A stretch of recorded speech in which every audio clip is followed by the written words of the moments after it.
ای موسی دا زیم الله برلاسه او د حکمت خاوند او وغورځوه خپله همسا.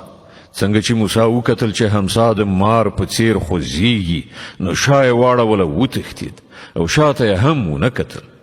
ای موسی مه ویرېږه، زما په وړاندې پیغمبران نه ویرېږي مګر دا چې چا قصور کړی وي بیا که هغه له بدۍ څخه وروسته په نیکۍ سره خپل فعل بدل کړ نو زه بخښونکی مهربان یم.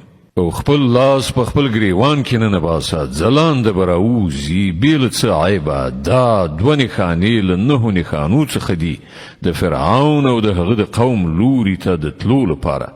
هغوی ډېر بدکاران دي. کله چې زمونږ څرګنده روښانه نښانې د هغو مخې ته راغلې نو هغوی وویل چې دا خو ښکاره کوډې دي. هغوی له سره تر پایه د ظلم او غرور له لارې له دغو نښانو څخه انکار وکړ په داسې حال کې چې زړونه یې پرې قایل شوي وو. اوس وګورئ چې د هغو مفسدانو عاقبت څنګه شو.